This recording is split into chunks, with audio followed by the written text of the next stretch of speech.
If you're a fat personal trainer, you should be executed. Would you trust a fat personal trainer? Heck no. And you keep continuing to help people. It's all that matters at the end of the day. You're actually helping people, so...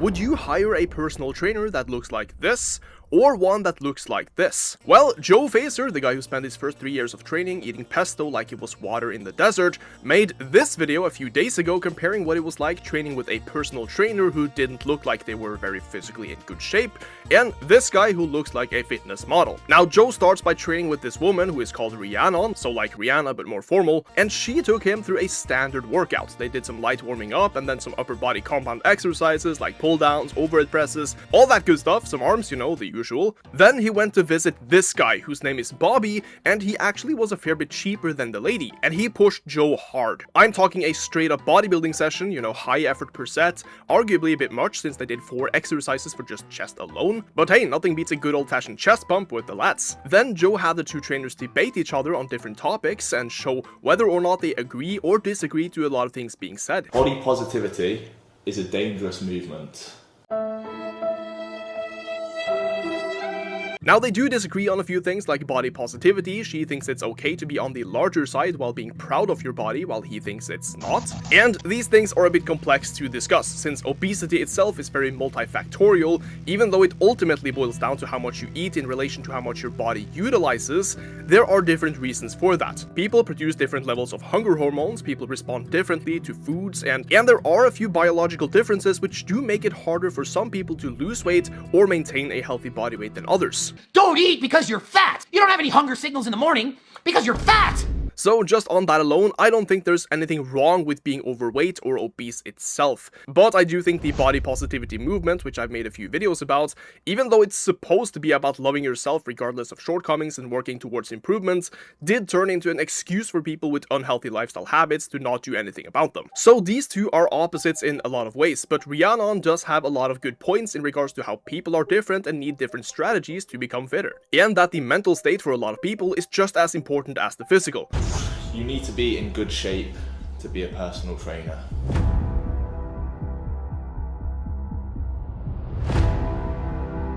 But then they carry on to the main topic, which is, should a personal trainer be in good shape? She says no, he says yes. But I think it's a bit more nuanced than that. In my opinion, a personal trainer seems and probably is more credible in a lot of cases if they've managed to build themselves a solid physique or if they themselves are able to practice what they preach. And we see this all over the fitness and bodybuilding industry, that your looks do function as your credentials to a degree, which is why every famous person in the industry has a very solid physique. There is some truth to that having a good physique generally means you got a decent understanding about nutrition and exercise. But at the same time, it goes back to the argument that knowledge doesn't discriminate. Like, you could be the smartest person on earth and not look like it, in the same way that you could be a great personal trainer without having the best build yourself. If you look at Phil Heath, for example, he's 7-time Mr. Olympia, he knows how to eat and train, but he still has a coach who doesn't look anything like a professional bodybuilder and never even turned pro himself. So if the best coach in bodybuilding looks like this,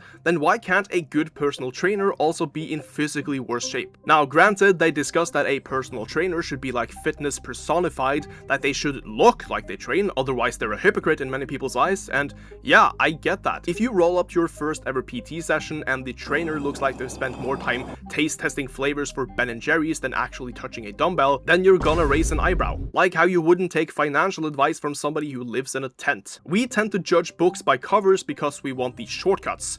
Like, okay, now you made the process of fishing for good information more efficient, since it's generalized that out-of-shape people know less about fitness than in-shape people. It's the same reason why every finance guru on TikTok or Instagram is standing in front of a rented Lamborghini. It's marketing, and most personal trainers won't be as efficient at getting clients if they don't look the part. But the thing is, looking fit is not the same as being a good coach. Like, these two might know the same about training and nutrition, but a six-pack doesn't teach you applied biomechanics, periodization, or even how to lose weight, especially if you've always been lean yourself and can't really relate to any of the issues that the client has. And maybe you don't even have experience with those at all. And that's where people mess up in my opinion, because being in shape can be evidence of your discipline and that your methods have worked well for you, but coaching is the evidence of your ability to transfer that discipline and knowledge to somebody else. And heck, if you're a total beginner in the gym, you've never trained before in your life, maybe you're obese and you want to lose 100 pounds, then which one of these two is gonna seem more approachable? Sure, there's the same argument that you shouldn't base your trainer choice on who looks more approachable, you should go by expertise. But that is the reality for a lot of people. I think the market for this guy is definitely bigger for people who go to the gym. They might want to be pushed more, they want an exercise strategy that is effective,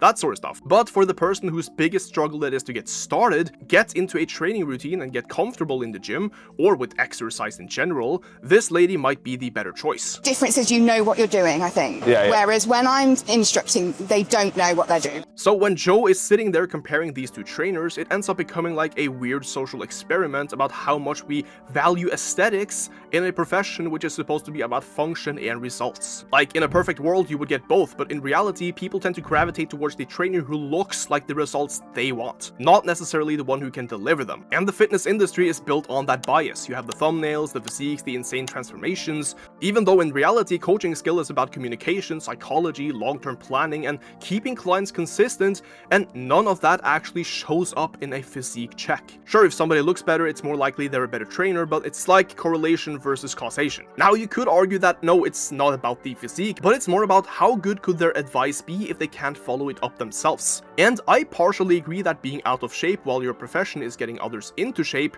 might show that your methods aren't as effective either. But again, it comes back to the goals. If a beginner comes to the gym, they don't need everything to be optimized, they just need somebody to get them started, get on a routine, and learn the basics. And you don't even have to be a personal trainer to teach those things, you just need some experience. So when the debate comes down to should a personal trainer be in shape, the reality for most people is preferably yes, but not for the reason people think. Not because you need to look like Peak Ziz or somebody else to coach someone, but because being in shape shows that you care about your craft and you have the ability to follow through with what you're preaching. It's the same way that you would trust a chef more if they actually cook their food, instead of just talking about cooking while eating microwaved mac and cheese. But here's where people go a bit too far in my opinion, because expecting every trainer to look like an Instagram model is unrealistic, and honestly it's a bit stupid. Most of the best coaches in powerlifting, weightlifting, and bodybuilding are usually older, they're not peeled, and usually not even aesthetic. Meanwhile, the most aesthetic influencers online barely know how to pronounce brachioradialis or Worcester.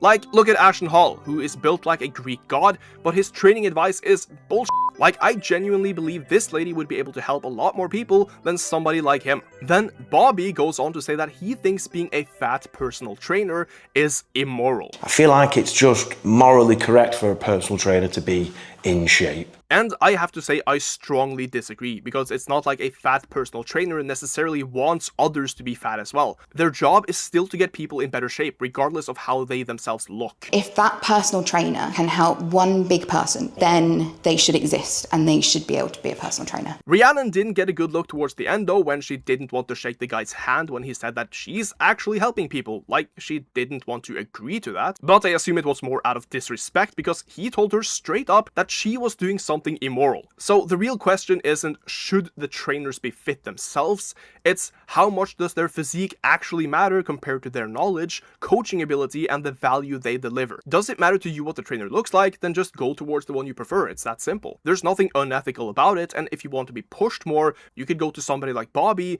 and if you need more moral and mental support, you should rather go with someone like Rhiannon. And I think Joe's video actually exposes that how a trainer looks doesn't matter nearly as much as the value they can provide for a client. But what do you guys think? Which trainer would you personally choose if you were, say, a total beginner, and why? Let me know down below in the comments. And hey, around 80% of my viewers aren't subscribed, so if you want to help the channel out, feel free to hit that subscribe button. It's free and you can always change your mind later on. Thank you so much for watching, and I'll see you all next time.